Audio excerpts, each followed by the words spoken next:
It will. It will.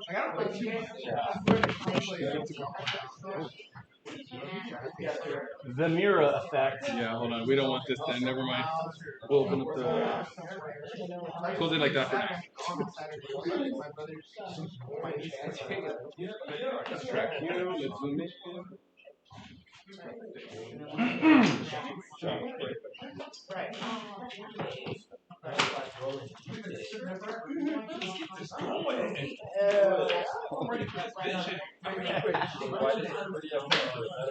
For the vision.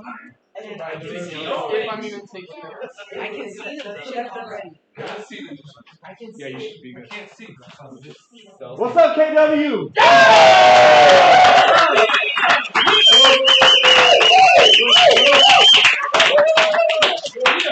Good morning, good morning. I hope everyone's feeling good. Oh, yeah. Excited for 2026? Oh, yeah. Oh, okay. Let's open with a quick prayer and then we'll get started with announcements.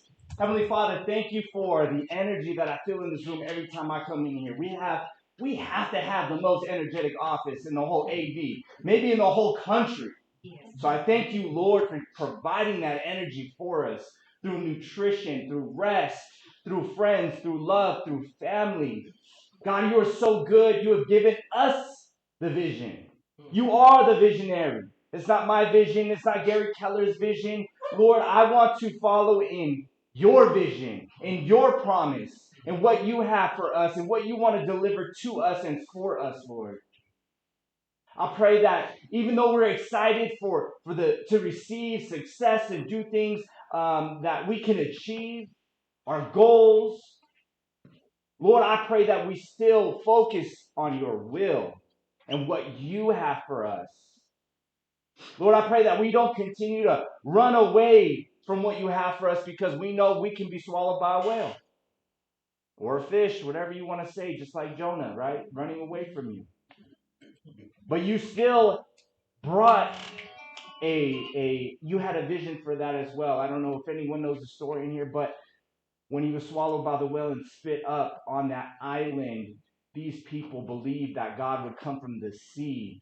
And this man delivered that message to those people, and they repented and returned to him. So even though we might not be following perfectly, you still have a plan for us, Lord. So we thank you because we missed the mark, but you still have a plan.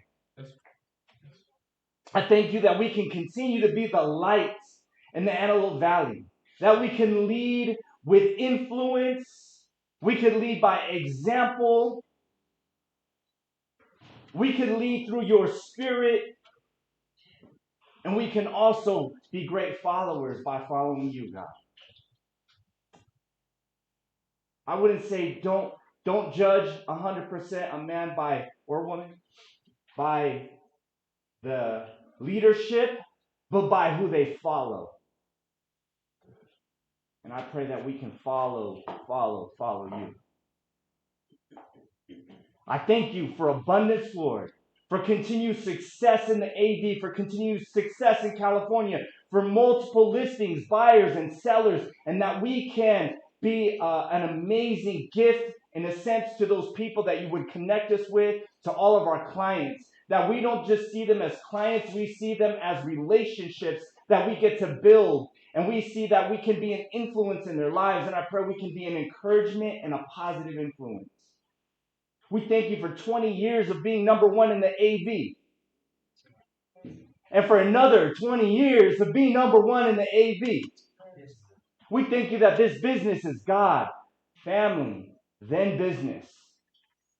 That we prioritize you in our lives. That everywhere we go, we think, we pray, we move, we act, we have a conscience guiding us to do what's right and what's selfless. You're an awesome God. I pray healing in the lives of those who might be sick, physically or mentally. For families and relationship healing. And we receive it, and we are grateful, Lord, that you have provided so much. You are Jehovah Jireh, our provider. Unlimited. We are heirs to your thrones. We are princes. and princesses. So we thank you, Father, for all you've done for us and what you continue to do and how you will revolutionize and change this office for a greater purpose than being number one. And that purpose is to put you as number one. In your name we pray. Amen. All right, guys, we're good. Let's get on your feet a little bit. Get on your feet. Come on, a little bit of music, just a little bit. Let's start on your feet. On your feet. Let's go. All right, I want you to shake it out like this. Shake it out like this. Yeah. Yeah. More music. More music. I got that energy going. Reach up to the sky. Reach up to the sky. And a little stretch. We need that. Put your arm across like this. Put your arm across like this. All right. Do a little swivel. Hit your hips. Hit your waist. That's right. That's right. We sit a lot. We gotta move. We gotta have a. Yeah. Go ahead and have a seat. Go ahead and have a seat, guys. Thank you. Thank you. Thank you. Let's get started, KW. Quicker. There it is. Did you miss the exercise? Definitely, I should have had two. Like, move into a push-up, body squat, air squats. All right, guys, we have some announcements we're going to go over before the vision. So let's go ahead and get started.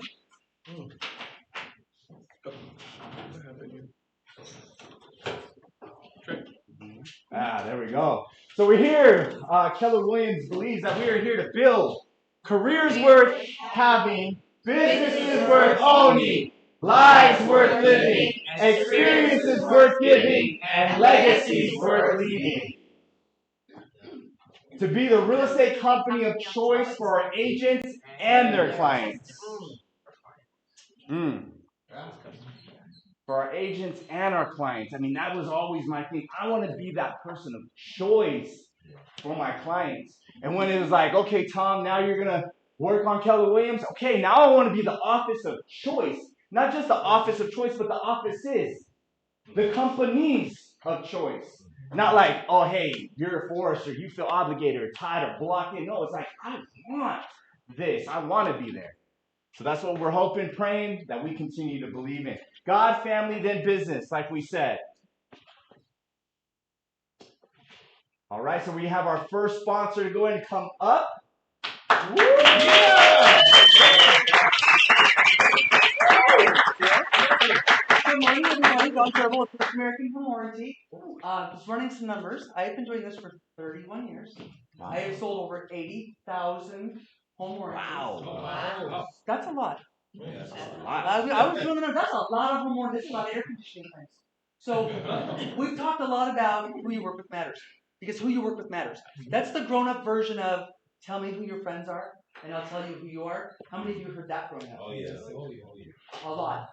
I may have been a handful growing up, so I think I heard that a lot. You all work here because who you work with matters. And it starts at the top with your brokerage, right? Who you work with matters.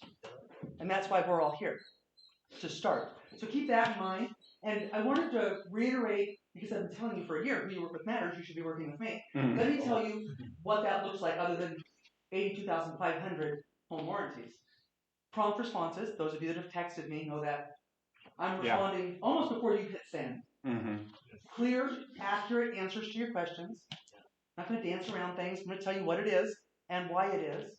I'm going to help you grow your business with the tools that I can provide. And you guys, that's not a transaction for me. This is a relationship. This is what I've been doing for 30 years. It's not chasing a carrot to make it. This is what I do. So if we're not working together, let's fix that. Let's do that. Because I love the energy of this office. And I just want to continue to support you guys in any way I can. So I am Don with First American Home Warranty, and I appreciate you all. Yeah.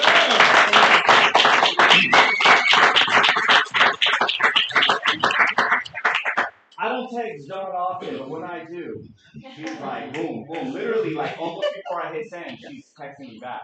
So definitely, thank you for that. I appreciate that. Actually, I would like to bring up Brandon real quick. Brandon,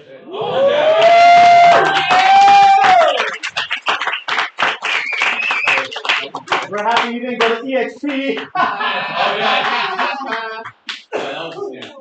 April Fools, y'all. April Fools. That's That's all. Do you want to say anything? Oh yeah, make your phone calls and do your follow.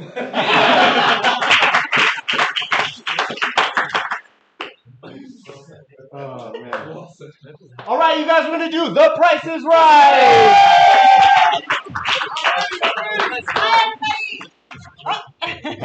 All right, I'm Deanna. If anybody doesn't know me, I'm Deanna. We're Entourage Astro. Does everybody know how to play the game? Yeah! What first now we're going to be doing this morning? Yeah! Good? Yeah! All right, so we're going to put up the property and its specs, and you're going to guess how much it sold for. These already did sell, so you're going to guess anybody that is on the money or below will win, or closest to the amount wins a cut. Oh yeah! With treats in it. Oh yeah! And scratchers. Oh yeah! And but you just can't go over the amount. All right, so is everybody ready? Yeah! All right, let's start for the property. Oh! All right. Oh my God. Yeah, no. Okay, we have California City. Oh. 3 bedrooms, 2 baths, built in 1989. 1,505 square feet, 6,970 square foot lot. Are you ready for pictures? Ooh.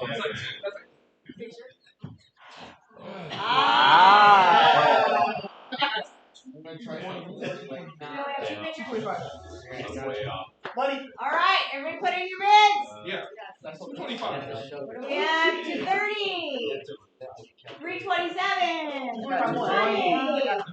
25. 230, 319, 260, Actually, 225. 249.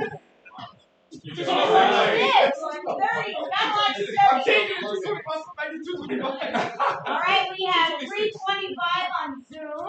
We got 259, 250, 256, 329. All right. I know, I was thinking. 225. It might be lower. It might be like 220. It might be like There you go. 225.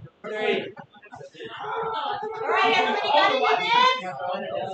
Everybody in? Yeah, 225. And drum roll!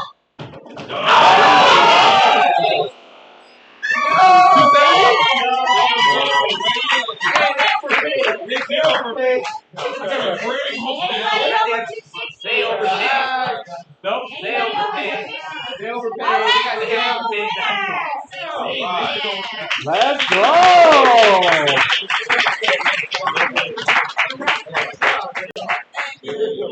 All right, so we ready for the next property? Yes. All right, we have West Rosemont, 5 bedroom, 3 bath, built in 1974, 2,492 square feet, 10,018 square foot lot. Denver, isn't that the one we sold?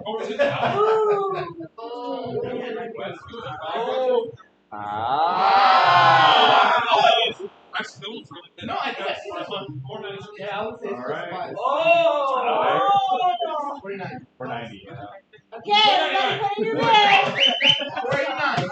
We got 500, 360, 425, 410, 420, 479, This is what the 499. 499, 499, Yeah, it's 489. Let's look at that picture. 499. we have 490, 499. 335, 499, 499. 489. 494. 499. Okay. 499. Alright, 489.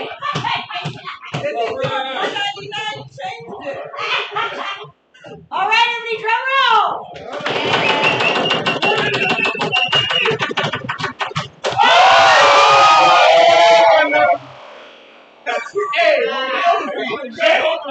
All right, we have 500. Anybody over 500? Anybody over 500? Left time. 500 too? I got 499. Okay, we have 200.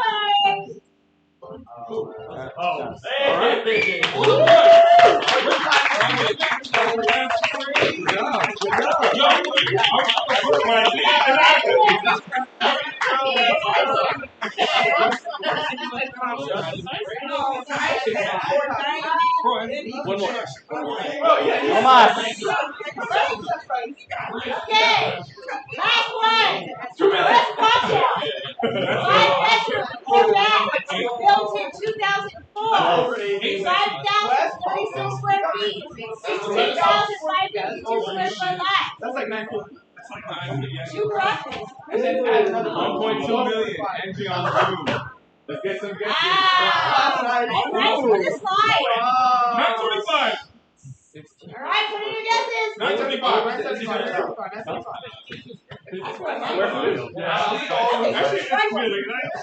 gonna do more. All right, put in 975.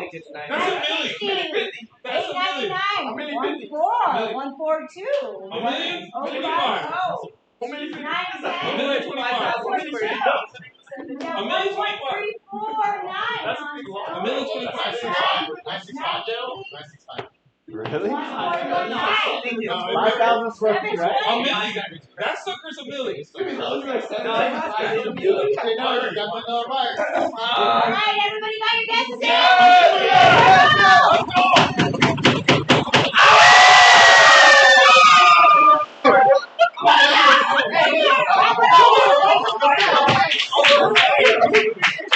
No way. What did she get? What you want? We have two 1.2 on Zoom as well. A-star. Okay, anybody else? We have All Star right, Keisha.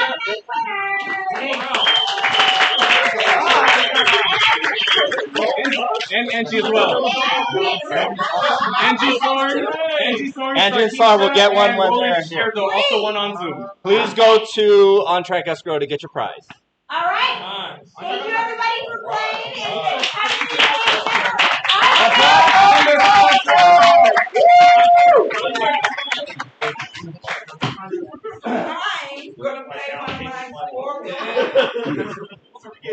I didn't win shit. To the guy who puts up with all my crap.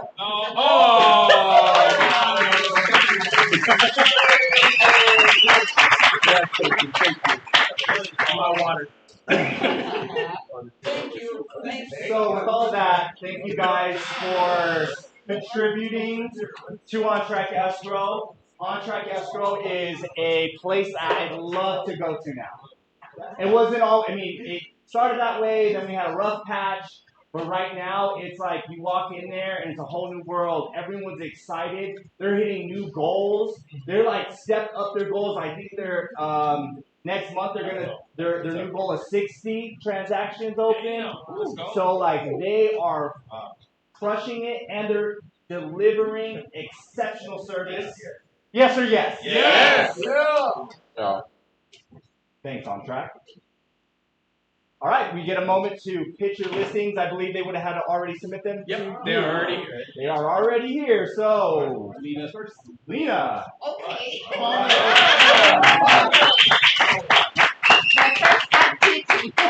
Very good. Okay. Yeah, this house is in West Lancaster, close to college, AD College, and on the Avenue J8 and 37th Street. It's a brand new, it's a newer house, 2018, and a 4-bedroom, 4-bathroom. And downstairs, the office can be converted to another bedroom. So RV access paid off the solar, so it's an open concept. So backyard, front yard backyard, patio with a sitting stand, with the fruit trees. Now you can pick up if you buy the house, you got the backyard. So we'll come to see the house, or if you have a buyer, it's available, bring them to him. Okay, thank you. This is the flyer.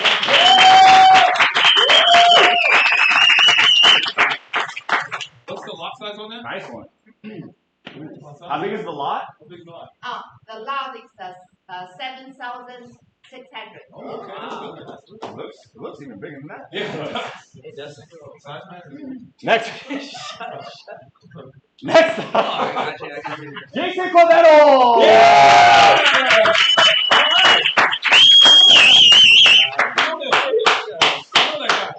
Alright, so this one's in West Lancaster by the Lancaster Boulevard. So this is a 4-bed, 2-bath, built in 1998. So I know it says $499, but I just talked to the seller today, and we're gonna reduce the price to $480. Whoa! And it does have RV access too, like a huge RV access, and it's about a 9,000 square foot lot. So it's a huge lot. Yeah. West side. West side, inside is renovated, so bring your buyers.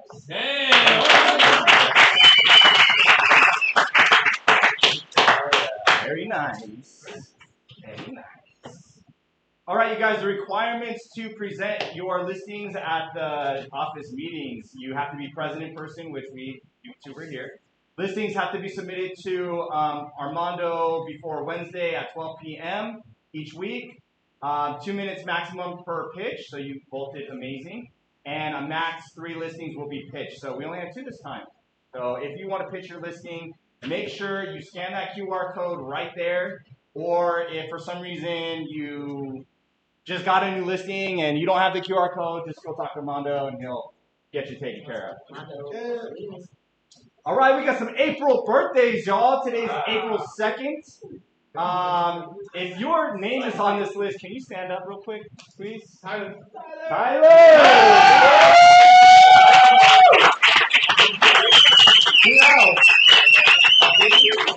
This is a long, long list. Anyone else? Steve and Alicia Burton, or Steve Burton. I think it's his birthday the 4th. Yes. Okay, you guys. Happy birthday to you. Happy birthday to you. All right, next. April work anniversaries. If your name is on this list, please stand up. Thank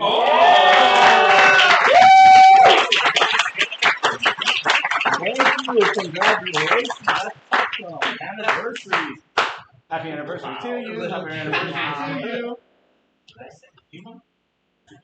All right, we're going to do some bucket fills. Who knows what a bucket fill is? No one knows what a bucket fill is? It's things that like fill you, that gratitude, gratefulness, wins, things like that. What bucket fills? What do you have? What wins do you have? No, that's easier for some of us. Hey, why? My win is you're here. That's my win. You just filled my bucket. For listening.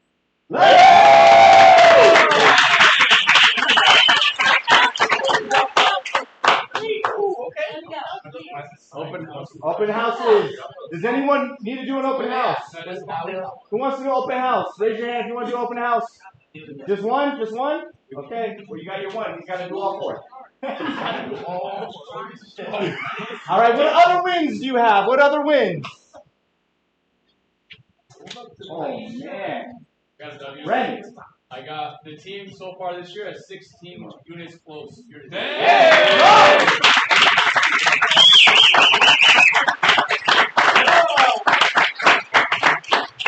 So would you say you're on pace to beat what you did last year? Oh, triple it. Damn! Let's go. In 1 quarter, guys. In 1 quarter. Congrats, man. And congrats on the growth of your team. Love it. What else? What other wins do we have? I have a win. I have my flip going on the market into Hatchby. It's on Preakness. Gorgeous house. So if you guys ever want to take a look, go ahead. What street? Preakness. Preakness. Preakness. Preakness. I don't know how to say it. And so I'm super excited because we really like changed a lot of stuff. So it's fun. What other? Come on, guys. I need one more at least. Y'all acting like you don't have good news. I'll show you. Doing my first flip. Let's go,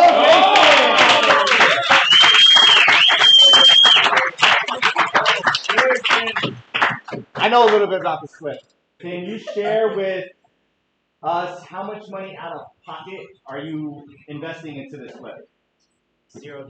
Did you guys hear that? $0 out of pocket, he's flipping a house. Awesome. Fully financed, all the way up to repairs and everything.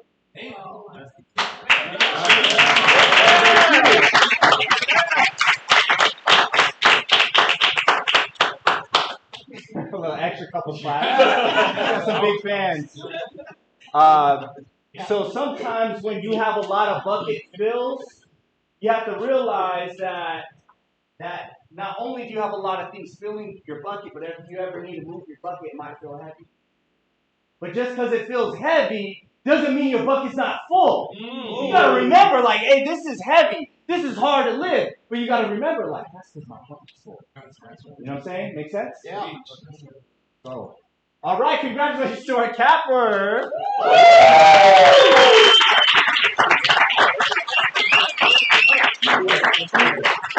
He was also Rookie of the Year, one of them. Oh, we're missing the name. Oh my gosh, I'm sorry. Sarah Tapia, you guys. Is Sarah in the room? Yeah. Oh. Sarah's at work, actually.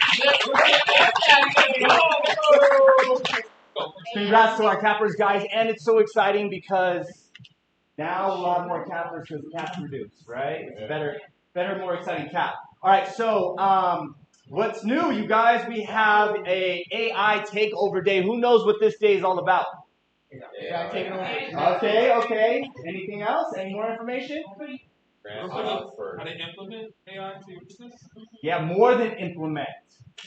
So it's a full day thing. Okay? It cost me thousands of dollars to get this guy here. Okay? Like, this is not like, oh, hey, can you come talk to our office? No, it's like, hey, can I pay you to deliver exceptional value to my agents so they can just receive it? So that's what he's coming here to do. He's not only going to teach, he is going to sit down with us and build with us. He has created an AI bot or agent that has replaced his assistant.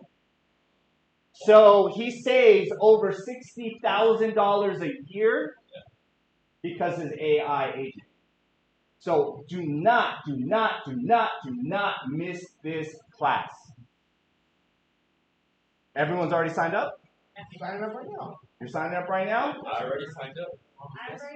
You signed up. Oh, you got in trouble now. You already signed up? Signed up in the back. Tyler, you signed up? Alright, signed up. Huh? I'll bring on my Mac Mini. Oh, yes. Also, make sure you bring your laptop with you. Okay. You could also bring a tablet, but he recommends laptop. Also, day before, night before, early morning of, make sure your laptop's fully charged. We have plugins all around here, but at the same time, it's an all-day thing. So charge your laptops and build a bot that can change your life. That's right. Yeah. What day is it? April 10th, Friday. Next tomorrow. Next week tomorrow. I'm excited. We're excited for it, guys. Yeah. All right.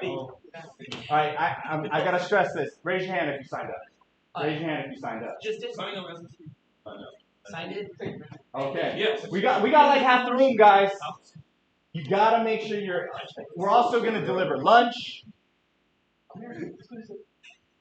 So the intro is 9:30 to 11:30, and then we have 12:30 to 5. And I think he's even gonna take like specific questions and guide you through. So make sure you signed up.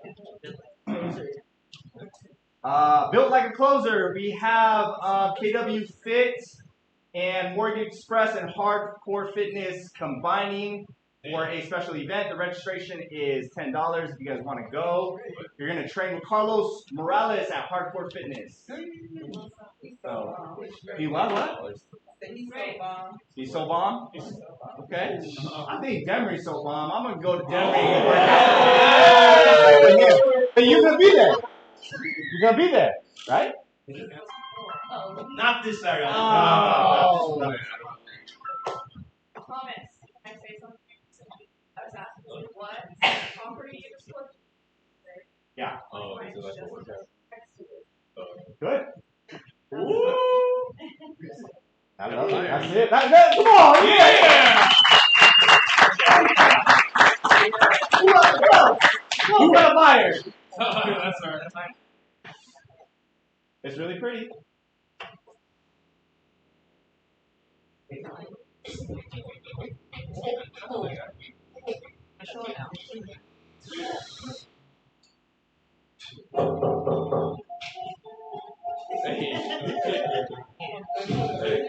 Oh,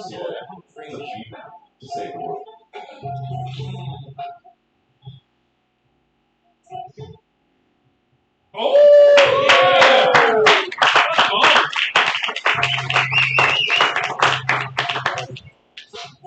You guys, if you know anyone that's been on. Line 1 is Wendy, your KWA. Okay. Hey, so if you know anyone that's been on the fence about joining KW, now is the time to be like, hey, let's get you off that fence. So actually, since we announced this, we've actually been getting phone calls saying like, hey, like, you know, we love KW, and now like we really, really want to join. So there's people on the fence. If you know anyone, let me know specifically. You know, we do obviously incentivize if you bring someone to us that does join, as well as you could reach out to Victoria or myself would probably be the best ones, but anyone on leadership as well. So if you know anyone, reach out to leadership, myself or Victoria as well. All right. Who knows someone right now? That's right. Okay. I expect a text or a phone call or a meeting today. Oh, whatever. All right. I'm on your KWA broker, and today I will be going over the verbiage of your compensation notification of ERC. As you already know how to log onto your card, you will pull up your ERC on your template. And here I have the standard form. So we have 50% or whatever you are going to show your buyers. In this section here, it will replace just the compensation. Any additional terms such as the compensation to PW or transaction fee, any additional fee that was charged in the transaction, what itemize them section. Letter H of the terms, and we would state 350 compensation to PW and everything due to the settlement and not say other things such as fee for commission. To strictly per the settlement, we advise state that the compensation to settlement. For any questions, you're welcome. So if it was hard to hear, you list it on letter H. This is the buyer broker one, right? Letter H, you just put that the compensation to KWAB is $350. That will cover your transaction fee. If you ask for more, you can. I know people ask me $600, $800. And I also know local offices in the area that charge $500 for their transaction fee alone. So anything over $350, that's your money. Is it what? I thought it was $199 or it's $350. $350. Anything over $350 is yours.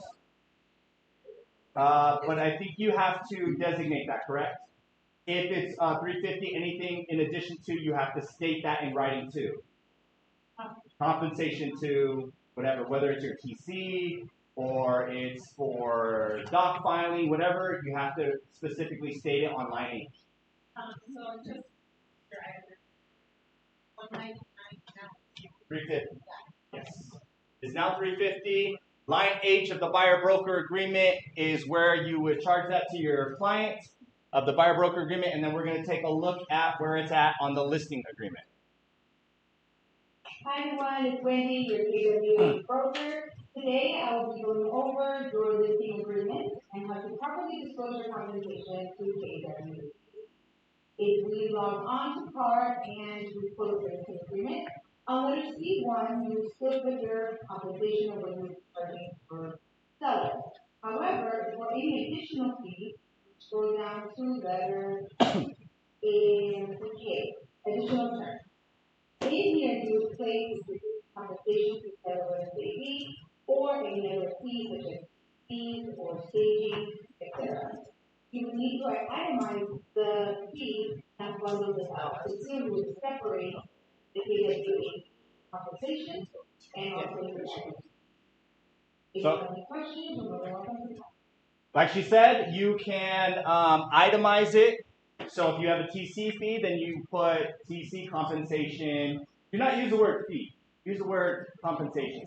Don't use the word commission. Use the word compensation. What word? Compensation.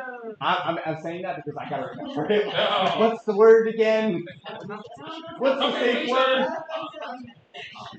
Okay, so great job, guys. Super simple. You know where it's at, yes or yes? Yes. All right. Like I said, I know people, and honestly, the weird thing about it is I wouldn't charge this for the longest time. I didn't charge it, and I'd be negotiating my commission, all this. Then I realized when I started charging it, they didn't negotiate that compensation. They only negotiated my commission. So I'm like, they don't care about that one for some reason. I don't know what it is. Okay? All right. Well, thank you, Wendy. You did an amazing job, by the way.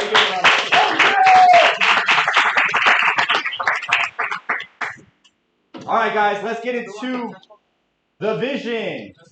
Quick disclaimer: KW is not at fault for anything you do. Okay. All right. Let's go over the market update, guys. We're gonna go pretty quick. We have about 30 minutes left, and we also have lunch. So we're gonna start with the U.S. economy. So what this slide is telling us is that inflation and unemployment is in the middle. What is inflation? Cost of living. Consumer income. Yes, increase of cost of living, right? That's inflation, right? It's going up. Yeah. Deflation is going down, Yes. right? Yes. Government, economies do not like deflation. They are okay with inflation at a comfortable rate. Typically, we're around 2 to 4%, right? Unemployment. What is unemployment? How many people are working? How many job openings compared to how many jobs are being filled is unemployment. So these 4 items around GDP, cost of money, tariffs, and government policy all then contribute towards whether we have a lot of unemployment or a lot of inflation. Now, these two kind of work against each other in a sense, right? The higher the unemployment, the lower the inflation, right? And vice versa. The lower the unemployment, the higher, because the lower the unemployment means there's a lot of jobs available. People are fighting for jobs. There's a lot of jobs being filled. There's more people trying to get into them, right? So there's a lot of competition. Owners, companies have to pay more. So people get raises and stuff like that, right? So that also brings more money into the economy, which causes inflation. All right? All right, so we'll start with GDP. Okay? So on this slide, we could see that, and what's the number, what's the percentage that the government likes to see in GDP? Does anyone have an idea?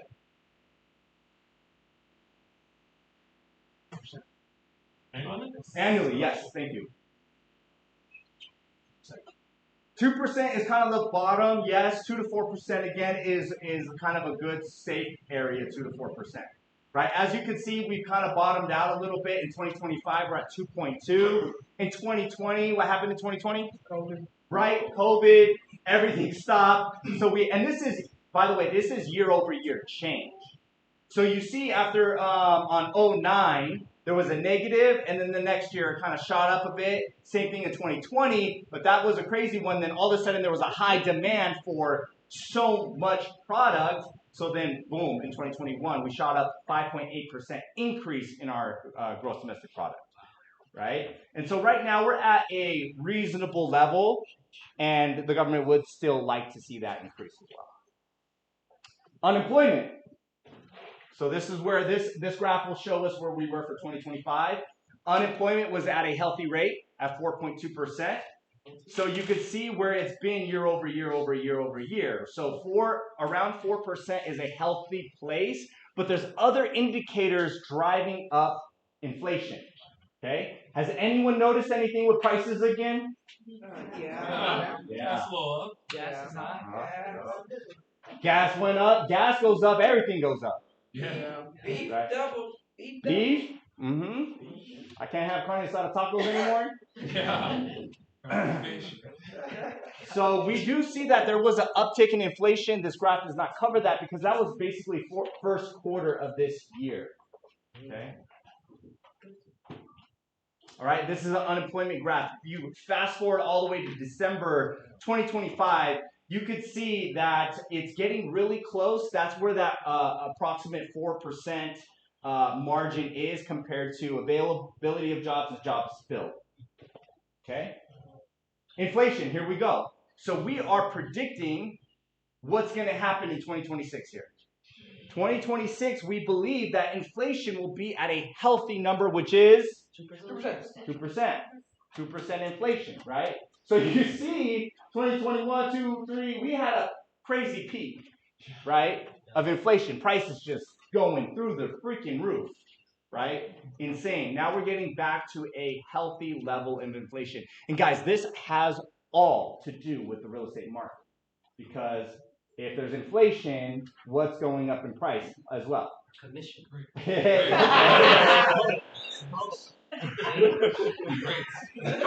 you see how you guys can see him? Just our commission. Oh, he was excited. House prices are going up, which in turn then, yes, could help you have a higher commission. And I believe also commission is up to you. How good are you negotiating? Right? What are you charging? Can you prove your value? So the market doesn't necessarily dictate what you make a commission. You do. All right, so let's get into the real estate industry, guys. We're going to talk about year-over-year home sales in the millions, right? So that dotted line is 2025. As you can see, 2025, we had 4.1 million home sales. Okay, as you see, that dotted line kind of indicates where we were in comparison in history from 1990. What do you guys notice from this graph? It's increasing. It's almost getting steady. It's almost getting Like steady. steady, but the lowest. No, it's like a rise. Okay, and 2026 is projected. Yeah. So in the last 30 years, guys, we have tied for the lowest, within the last 30 years, we've tied for the lowest amount of annual home sales. Oh, dang. Right? In the last 30 years. Most people only remember what happened in 10 years. Okay? If you go back further, yeah, there was a couple of years of less home sales. We also know that population is doing what? Growing. Increasing. Population increased in the last 30, 40 years, right? We need to see an increase in home sales as well. It makes sense. There should be more home selling because increase in population as well, right? So there's a projection that 2026, we're going to sell a little bit more homes. 4.3 million instead of 4.2 million. Now, Gary Keller believes that this year is going to look a lot like last year, except after June, July, we should see a slight uptick in home sales, right? And, I mean, Brandon was just in here, he's saying, hey, he's having like an amazing year already, doing more. Well, how do you guys feel about your market, your sales? Have your sales increased? Yes. Your sales have increased? Yes. Yes. Have your sales decreased the first quarter of the year? No? It's about the same? Okay. So one thing, too, we have to remember is the market's the market. Right? Here's one thing that Brandon told me about his market, because he controls his market. I control my market. One thing he told me is, Tom, I said, what's the difference? So I locked in. Because the market's very similar, and matter of fact, it might have been even less for the first quarter this year, but he's selling more. I think he's almost already beat what he did all year last year. Yeah. Right? You are probably close to beating what you did all year last year. Right? So it's up to you. It's not up to the market, it's up to you. What are you doing? Are you locking in? All right, so we're looking at home sales month over month over month over month. So as you can see, like I was saying, the first quarter of the year, we actually had less home sales in January. Okay, so home sales went down in January as opposed to the previous year. Okay, so we might see that. I think maybe something similar for February. In February 2025, it went down compared to 2024. So we see it take down just a tad bit. Okay, so be out there. There's going to be There's going to be blood in the water, guys. No, I'm kidding. It's a good thing because y'all sharks. You know what I'm saying? Right? That's right. Yes, we are. All right, this is listings sold Antelope Valley specifically. If you look at it, okay, so this actually has February for us. This is not national. This is based on Gavar, right? So January, yeah, the graph matches.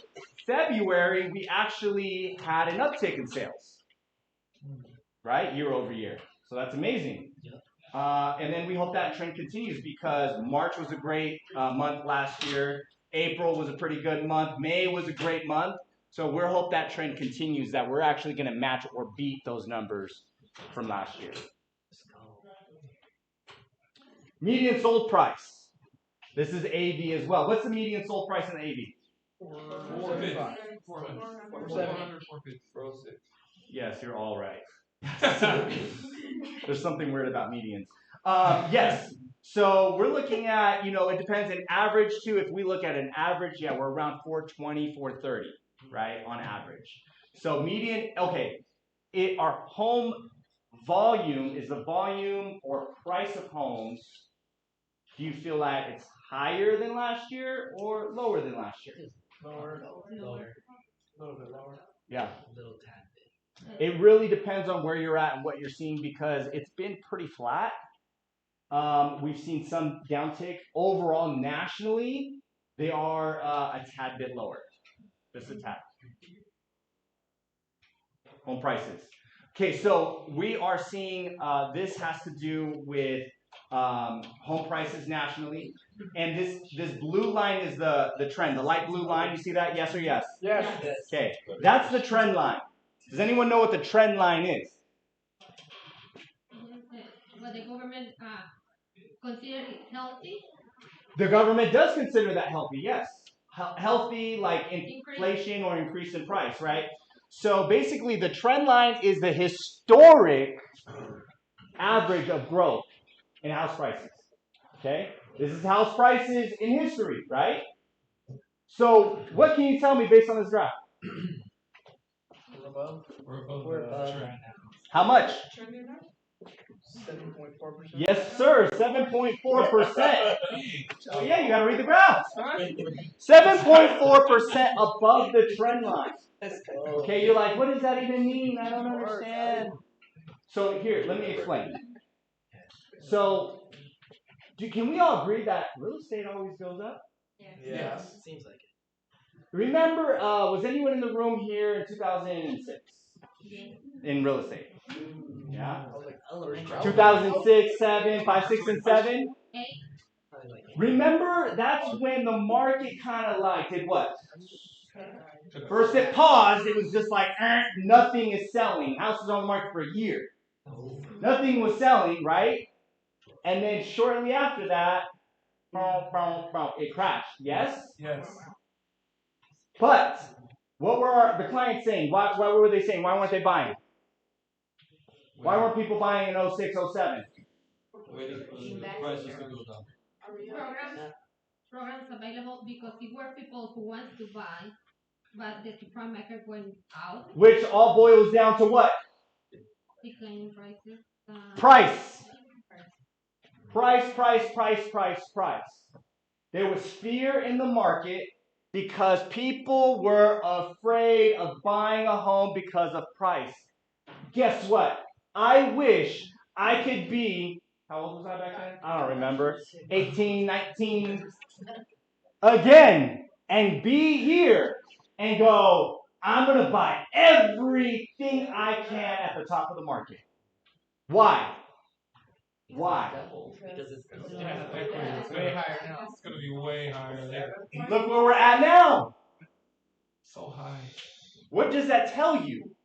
Buy now. Real estate's going to go up. This is, how many years was it? This is 20 years ago. 20 years ago. I bet all y'all are kicking yourself who didn't invest in real estate 20 years ago. I wish it Interest rates were around 7%, 8%. Yes. So if you held for 20 years, you would increase dramatically in the value of your home. You would increase dramatically in your control over an asset. You would also have a chance to refinance somewhere around here for little to nothing. 2-3%. So when we look at history, we go, dang it. Right? Yeah. Gosh darn it. I missed that one. But we don't look at the future. We got to look at the future. We're a little above the trend line. This, 21% above the trend line. 20 years later, still worth way more. Yes. Right? Real estate is a buy and wait, not a wait and buy. Right? Inventory. What's a balanced market? I always ask this question. It's a fun one. What's a balanced market? 6. 6 what? 6 months of inventory. Watching. 6 months of inventory is considered a balanced market. But what does it mean to have a balanced market? Supply and demand. But what does that mean in the marketplace? What does it mean to be balanced? Who are the two sides? What's one side of a transaction? Buyer and seller. Buyer and seller. Right? So if we had a balance or like a teeter-totter thing, whatever they're called, right? That means it's balanced, means it's even. But what does that mean for buyers and sellers? Even playing field. Equal playing field, right? So to me, it's like, what does an equal playing field really look like? Right? Because if we're going to say balanced market, somebody analyzed this a long time ago and went, 6 months. That's when the market is balanced. That's when it's not a buyer's market. That's not when it's a seller's market. Who in here feels like we're in a buyer's market right now? Raise your hand. And it's a feeling. It's a feeling. You don't have to, there's no analytics behind it. It's just a feeling. Who feels like it's a seller market? Raise your hand. Okay? There's no right or wrong answer here, right? Because a seller's market means that the seller has more power. A buyer's market means that a buyer has more power. Right now, I agree. Like, you're all right, because what I'm seeing is it's a pretty balanced market. Sometimes I'm seeing things sell over asking price and, no closing cost. They'll do whatever it takes. And then sometimes I'm seeing the complete opposite. Sometimes I'm seeing lowball offers get accepted, people on the market for a long time. It won't sell. I'm seeing both ends. It's, to me, 4 months. This is how I feel, by the way. I feel like 4 months is a lot more balanced. I think 6 months is a buyer's market. Buyer's market. I feel like we're in a very balanced market right now. So we're at 4.2 months, okay? Monthly inventory, this is for the Antelope Valley. So January, we hit 5.03 months.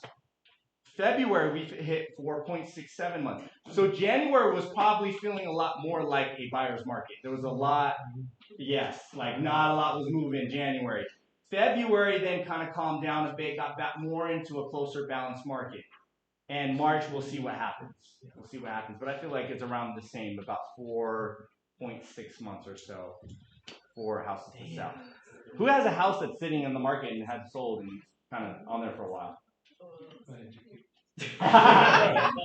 Shadowcrest? No. It's like 33 days. All right. 33 days is not 4 months. 33 days. Okay, that's good. You should feel stressed after 33 days, right? Yes. Yeah, and you should get familiar with how to present a price reduction, right, with your client, a price improvement, right? And that should be set up front. Yeah. When you are communicating on a listing presentation, you should definitely be looking at months of inventory. Hey, right now it would take this many months. And then I would also show them average days on market in their area. Right? Here's average days on market in your area right here. If it shows 65 days, okay, cool. You should have that sucker sold before 65 days. And if you're getting to about 30 days, what's keeping it from selling? Matter of fact, for me, if it's on the market 2 weeks, I don't have an offer, I'm like, something wrong. Right? So that's when you have the conversation up front. Hey, Mr. Seller, Mrs. Seller, A balanced market is somewhere around 4 months, so that's kind of where we're at right now, which means that a buyer might ask for the closing costs. They might ask for this or that. They might ask for repairs. Typically, that's what happens in a balanced market. Also, average days on market for your neighborhood is 68 days on market. 68 days. So realistically, I see that if we don't have an offer in 30 days, there's definitely something going on that we need to reduce the price. Right? So we're going to go ahead and schedule in a call or a meetup on this date that we're going to review pricing strategy. How does that sound? Oh, I'm okay with that. Cool. I don't know about reducing the price. Okay, let's talk more. You should be setting this up because the reason a lot of you are worried about making that call and the phone is so heavy, I got to do a reduction, is because you didn't prep them for it. If you prep them for it, you're like, I already told them, they already agreed. It's easier to agree up front when they're trying to say, like, all right, I want to see what I can get for a little bit more. Like, okay, cool. Agree for us to meet together and go over the price strategy in 2 weeks. Because if you're right, we should see results that quick. Right. Yeah, that's true. We should see a good buyer activity. We should see possible offers come in. Doesn't mean they're acceptable, but we should see good activity. And if not, we need to sit down and revisit the pricing strategy. Now, if you're on the market over 30 days, I recommend a $20,000 price reduction. How much did you reduce yours? $20K. That's right. That thing's going to sell now. Yes. It's called shocking the market. Who knows what shocking the market is? You guys don't know? Really? I mean, I do. I don't. Let's. Who has a swimming pool? Or ever seen a swimming pool in your life? I've seen one. Have you ever seen a green one? Oh, yeah, I have, yes. I used to have All right. So a swimming pool, when it goes green, that's because the filter's probably not running. The filter's not going good, or it's clogged, or it hasn't been cleaned out. The chemicals aren't balanced, they're not right, so that thing goes stale. That water is stagnant. It's sitting just like your freaking listing. Who wants to jump in to a green pool? Yeah, neither do the buyers of that house because it's sitting stale. Right now. You get what I'm saying? So here's what you do. You want to sell that thing? Yeah. You go shock the market. How do you shock the market? Well, a pool man, when he's going to shock that water, he's going to throw in chemicals that freak out whatever grossness is in there and shocks it, and it goes clean. Then you got to run the filter to get all that dead algae out. Then you got a blue pool again. That's right. Here's the shock for the market. A $20,000 price reduction. Not a 10, not a 5. And I prep our sellers, we prep our sellers, all of us in here, prep our sellers up front. Hey, if we list at this price and movement doesn't happen, this is your price that you feel is the right price. Like if you guys cannot get them to the price that should be listed at, then you say, hey, this is the price that you feel comfortable and confident that you can sell. Here's what we're going to do. If it doesn't sell or get an offer in this amount of time, 2 weeks, 1 month, then we're going to have to reduce the price. But now when we reduce the price, it's no longer reducing it to the price that we're suggesting today. Now we got to shock the market because it goes stale. I use this analogy with my sellers all the time. Works great. They understand it, right? Now we got to shock it. So we can't just do the same thing. We can't just turn on the filter and hope that pool's going to get cleaned out. That's just the same thing. Now we have to add a drastic measure that's going to bring attention and solutions to the problem, which is we got to shock it. So we shock that pool. We shock the market. We drop the price 20 grand. Here's the thing. Are you guys getting this? Or you Yes. Okay. Here's the thing. There's 2 ways. There's 2 people that can reduce the price on a home. Okay? Who are they? Buyer or a seller. A buyer or a seller can reduce the price on a home. But you go, wait, hold up. How does a buyer reduce the price for the home? Simple. They throw in a lower offer. And the seller goes, I'll consider that offer. They just reduce the price on that home. Who's in control in this situation? Buyer. The buyer is. And guess what? The buyer might be in there $20,000 low. But guess what? No other buyers in the whole freaking world know that the seller would even consider that. So I tell my sellers, do you want the buyer to be in control or do you want to be in control? And guess what they say? Yes, sir. They say, I want to be in control. I don't want a buyer to control my price. Yeah, exactly. That's why you have the power to reduce the price now. Because when you reduce the price, not one buyer knows about that price, but every buyer knows about that price. So now if there's another buyer out there that might consider that price, they're showing the home and making an offer. Now you have 2 offers for that price, maybe 3 offers for that price. And that puts you in the best position to then sell it even higher than the price you reduced it to. But if the buyer's the one controlling the price, no one else knows. And you don't have an opportunity to sell it for more. Make sense? Yes. Yes. This is stuff that you guys have to present. You have to share. You have to know. You have to practice. If you just learned your pool analogy today, just practice it. Sit down with someone else and say, hey, what was that analogy again? How do we talk about shocking the market? How do we do that? Da, da, da. Green pool. Right. Going stale. Going stale. All right. Thank you guys for letting me go crazy. Who's in here? I need someone. Armando! Can you grab me some water? Water? Thank you. All right. So, we're looking at mortgage rates. Where are mortgage rates right now, guys? Like Sixes. In the sixes. Early sixes. Early sixes. Coming up. They're coming up a little bit. Yeah. What happened recently? War. Mm-hmm. What happened with rates? Tad bit, right? Tad bit, yeah. Tad bit. We're expecting, oh, it's going to come down. Jerome Powell's getting out. Da, da, da, da, right? So anything can happen. That's why people are always out there like talking about like, oh, I'm going to wait for the rates to come down. Well, they just went up. But that conversation is happening less and less, correct? Yes? Yes. That conversation about rates?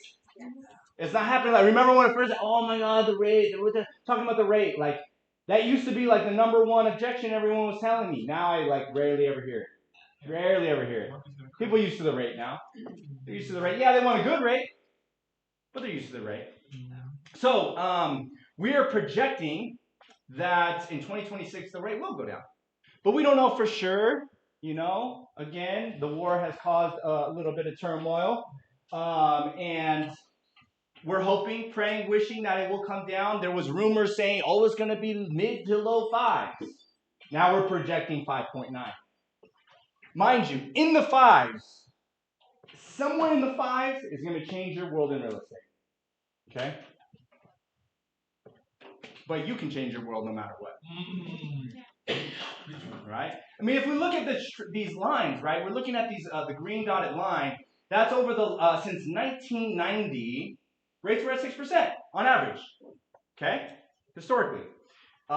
Since 1972, they were 7.72. Right? I always like to ask Marvin, what's the highest rate you've seen? When I bought my first rental, the first was 15.5%, and I negotiated with First American to get the second down to 13.5%. 13.5%. You got a good deal. I did. Look at that. Was that back in 81?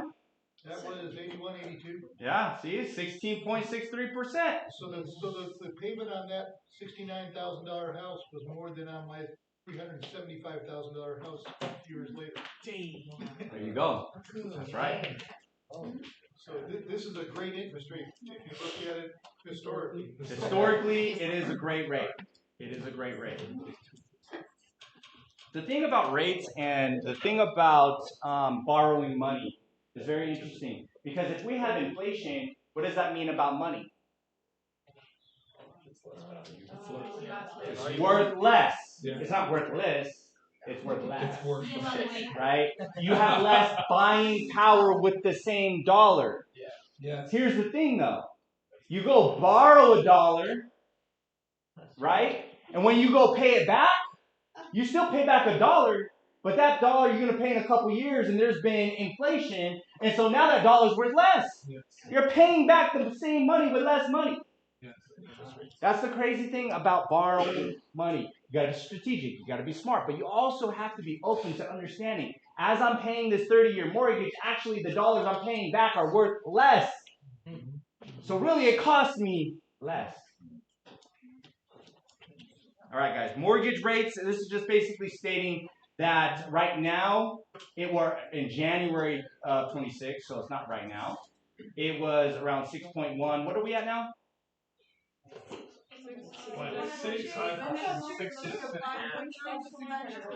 Yeah, 6.2, 6.3. Yeah, just depending. Yep. So they have ticked up a bit, right?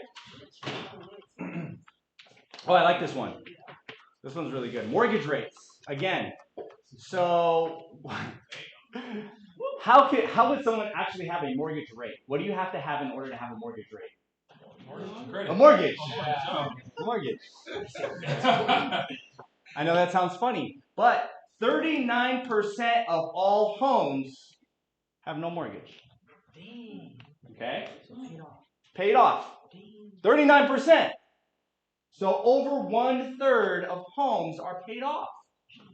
So if there's a situation where these people are like, you're thinking like, oh, no one can sell their home because there's not enough equity, or oh, there's their interest rate's too high, so they can't buy and sell because they're going to buy at a higher rate. Well, first of all, 1/3 of homes or more have no mortgage. Okay? 2. The next thing is that of all of the mortgages, right? All the mortgages, not including the house that don't have mortgages, right? Of all the mortgages, right? 48.5% are at 4% or higher. 48.5% are at 4% or higher. So what does that mean? No, the other 52. Huh? The other 52 are under 4%. Right. Okay, so we have almost half that are under 4% and almost half that are over 4%. The ones that are under 4%, if they have to sell and buy, it's a little harder to do. Like, you don't want to let go of that under 4% rate. Yeah. You know what I'm saying? You don't want to let that go because the payment's good. Right? And you're like, I don't know when I'm going to get this again, so I want to hold on to that. But there's going to be life circumstances where people have to move anyway. However, it's showing you that things are changing now because because look, most rates before were 3%, or majority were easily 4% or less. If you didn't have a 4% or less, like either something weird happened in your life or you're not very smart. Right? Because everybody's over there refinancing, getting that low rate, and then they're stuck because they're like, I don't want to move because I got a great payment.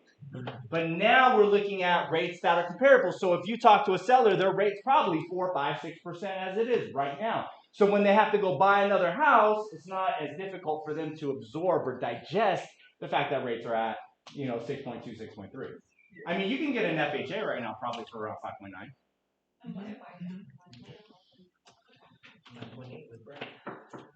All right, affordability. Who understands affordability when it comes to homes? Compared to the median area income, how much people make, how much they Yes, absolutely. So typically what they like to see, or what makes sense right now, or what is happening right now, is that principal and interest alone, this is not including taxes and insurance, by the way, y'all.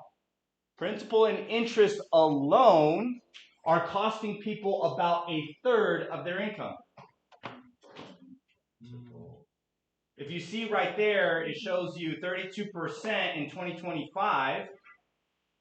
That means about 1/3 of someone's income is going to principal and interest. If you add taxes and insurance, we're at like 35, 36%. Okay? Maybe 37%. So now that's taking up. And guys, this is based on household income, not individual income. It's household income. So a husband and a wife that are both working are spending 37% of, but historically, as you can see, it's been higher than that. We're trending around 27% historically. 27% historically is what it's usually costing to buy a home. So we're just above that right now. All right, who knows what new home starts are? Who can tell me what a new home start? That's a good guess. New construction. New construction. New construction. I You just got- did one. You did one? Yes. Yeah, there you go. Congrats, girl. Congrats. Let's go. Is it closed? Yeah, well. It's not closed yet? So that's why I'm not like. Yeah, 'cause I was like, I don't remember giving you your first check. It's coming. It's coming. It's coming. I'm ready. All right. So long-term average is around a million. A million homes a year that are being built. Where did we land in 2025? 910,000, which is above, at, or below the average. Below the average, right? So inventory right now still, we're not in a bad area as far as inventory goes, right? Because if affordability picks up just a tick, those homes are gonna fly. Yeah. Gone, gone, gone, gone. That's why investors are still buying right now, because they understand that there's money to be made in real estate even right now. Investors are out there everywhere. Man, I was about to buy a great deal in Lake LA, and then it was gone like that. And they pay like what? I wanted to pay how much did I want to pay for that? I want to pay $270 and sold for $290. Like, dang, how are they doing that? How are they gonna make that make sense? They're just smarter than me. I don't know. They're doing something better than me. I'm trying to get a better deal too. All right, so I think new builds could still pick up, but with all the challenges around permits and all that type of stuff, we're probably see around the same as we did last year. Okay, around the average. Okay, so homes as a financial investment. Who thinks a home is a good financial investment?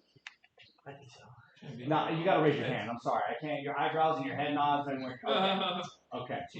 A good financial investment, right? And honestly, you should believe in that. And the reason some might not believe in that is just because they don't understand it. Yes. Right? I think that investing in stocks is good. It's a good investment. Problem is, I don't really understand it, so I'm like, real estate's better, right? Because I don't understand it. Being in this business, you should not only believe, but you should also understand what it means to be a healthy. That's what this is all about. You could see it's a good investment because the trend lines, because inflation, because of loans, because of rates. This makes real estate a great investment, right? So is real estate a good financial investment? They took a poll. 79% of however many people they polled said absolutely, it is a good investment. So almost 80% of the people you talk to are going to say yes. 5% say no, it's not a good investment, and 16% say, I don't know. Right? So only 5% of people think it's not a good investment. If you run into someone that's like, oh, I think it's a bad idea to buy a house, never, ever, they fall in the 5%. Is real estate a better investment than stocks? Okay, who buys stocks here? Who knows stocks well? I know some stuff. You do? Okay, I might ask you some questions. Okay, so 44% of people polled said that homes are a better investment than stocks. 38% said it's just about as good. And 18% said it's not as good. So overall, it seems like people's feelings and thoughts around home ownership and investing in property is very extremely positive. Would you agree? Yes or yes? Yes. It is. It's very positive. And so should yours. So should yours. All right, guys. So that's going to conclude most of it. What are your key takeaways from the vision today? Key takeaways. Ahas.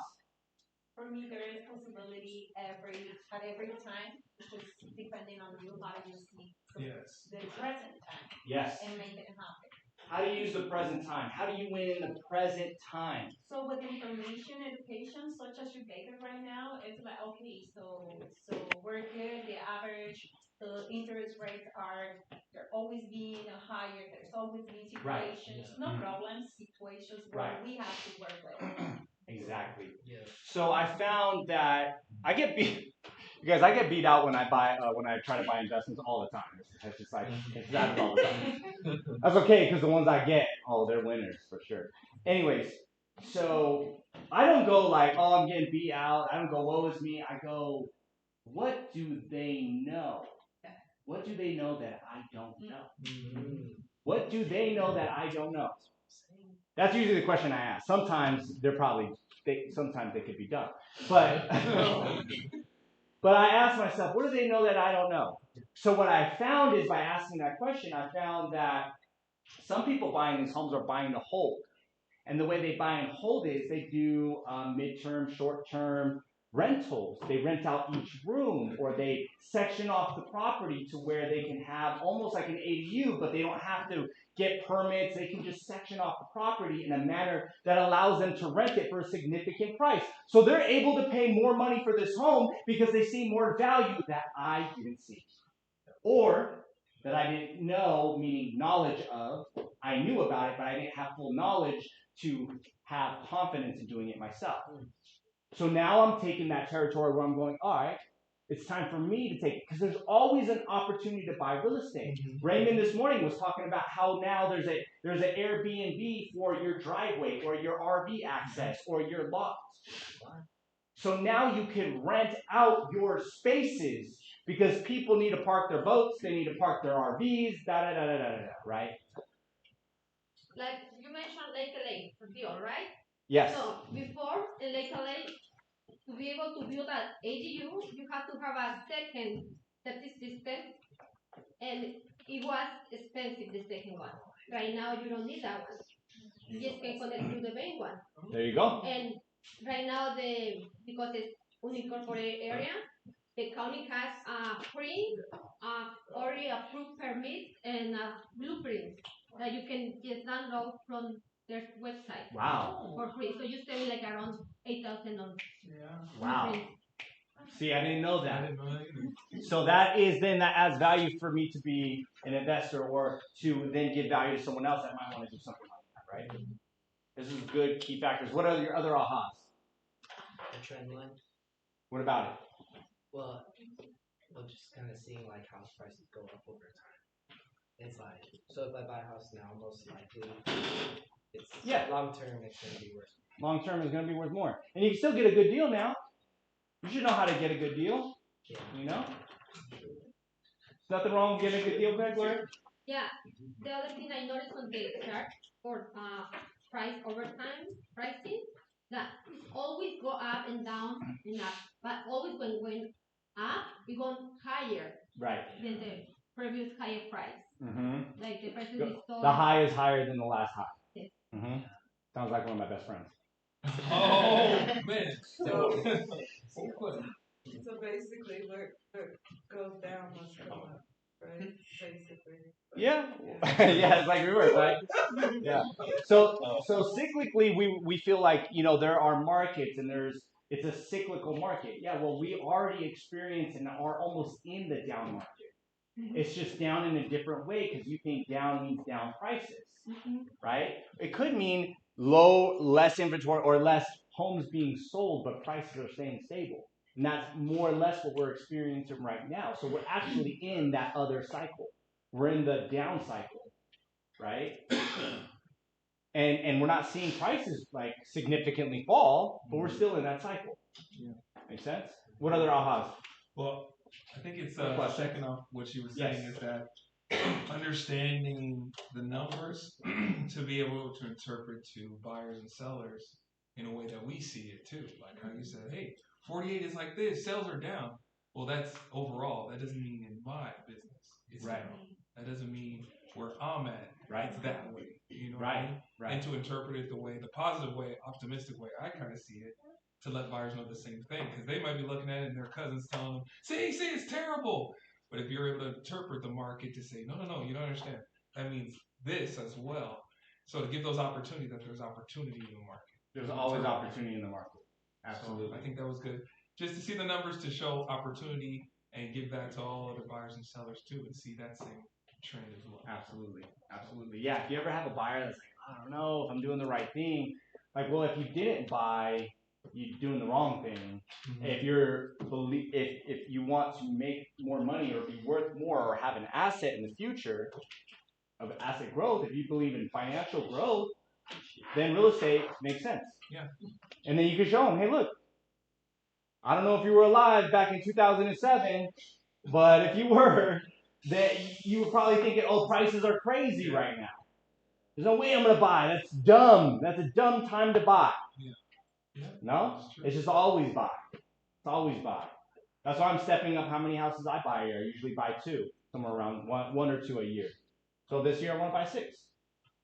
So I want to choose. There's an agent in this office, guys, that owns, don't quote me on this, at least 64 single-family home or units.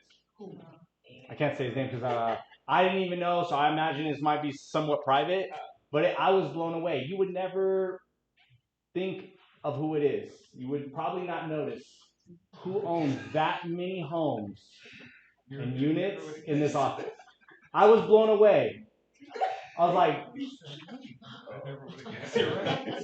dude, you got more than me, bro. What's up? Yeah, so there's always a way. There's a way. Jason just bought a house with no money out of his pocket. Hey, Jason. Yeah. Yeah. Good luck with that one. So it's a possibility, right? What questions, concerns, or thoughts do you guys have? I'm fired up. That's not Okay. Say that again, I'm sorry. What questions, concerns, thoughts do you want to share?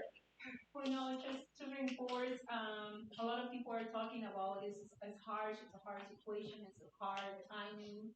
And so for me is, after God data and the things is just positive. Yeah. So I explained to them is that according to data, according to what we see, there is possibility. So I got a client, he didn't buy a home 3 months ago. Now he loses his job. Oh, yeah. And his job got reduced, and I was telling him situations happen. So get your house now. So I talked to him yesterday, and he's like, "Well, my hours got reduced." I said, "Well, you still can make it. Just do it now." So maybe just put a little, encouragement to the buyers because situations happen. Yes. Here's the thing. Thank you for sharing that. It's so important. This is a good point to make. When you own a home, you own and control value that can be generated into your hand or your pocket. And for him, let's say he loses his job completely. I don't know if he's married, I don't know if he has kids, let's just say it's him. Now he can rent a room, he can rent multiple rooms, he can rent the garage out, for goodness sake. I mean, I remember I just went and rented a house, and then I rented all the bedrooms. And I was positive cash flow after utilities. And I lived there for free. Oh, damn, I'm smart. I just opened up a room for a traveler nurse. Traveling nurse. A traveler. They pay great. I just did it. They pay amazing, and they stay for several months. Yeah. Yeah. He can rent out his driveway. If you don't have a home that you own, imagine if you was renting that house. I was kind of, sneaky when I rented and all the rooms and stuff. I didn't tell the landlord. But, you're like, what do you mean sneaky? But realistically, that's not in my lease. I don't have the power or control to rent these rooms out. I'm solely responsible. I could get evicted if they find out now I'm leasing out the other rooms. But as an owner, you could lease it out. You could rent it out. Shoot, you could probably charge more for your water if someone needed water. You can charge it it's such a powerful tool. You just got to use it the right way. You got to go, how can I use my home? You could throw an ADU on it. Man, I don't know if y'all been to LA, but seen some of them people living in those ADUs. They're sheds. Their sheds being rented out for $1,200 a month. $89 Big sheds. You know what I'm saying? There's a lot. There's so much money and creativity that happens in real estate, and you could buy your first flip or your first whatever house with no money out of pocket. All right, you guys, get on your feet.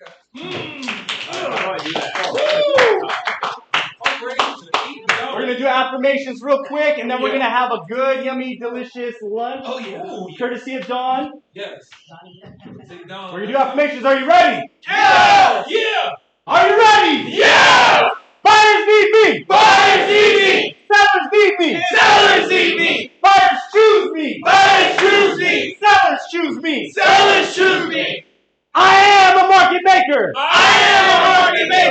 more time. I am a market maker. I am a market maker. I'll make my own market. I make my own market. In any condition that exists. In any condition that exists. I'm knowledgeable. I'm knowledgeable. Research-based. Research-based. Real estate consultant. Real estate consultant. I understand the market. I understand the market. I am committed. I am committed to guiding. to guiding My buyers and sellers. my buyers and sellers Through the process. through the process.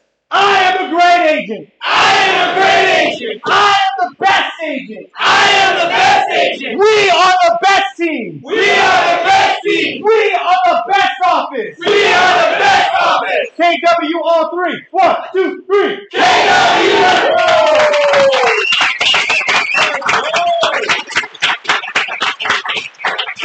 Go ahead and line up and grab some food.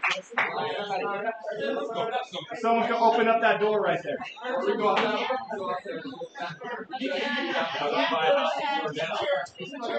need that to pay for it.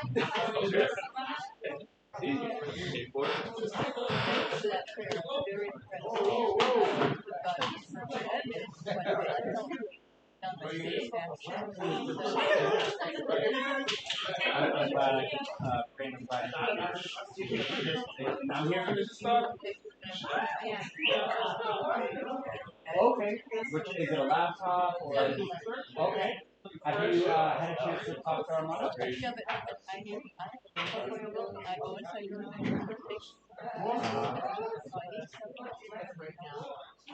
to get it going. Gotcha. So there's a couple things that happen. One is, do you have any listings or anything going on the market soon? Right. Okay. So another option was probably to get on Armando's calendar. Maybe you could book a longer than an hour, or you could book like consecutive days. Yeah, for sure. You can let him know you talked to me, like book some extra time so you can learn a couple things. And also, what would be even more powerful is if maybe if you knew someone else that could get the same type of help, that'd be cool. And then you get both of them.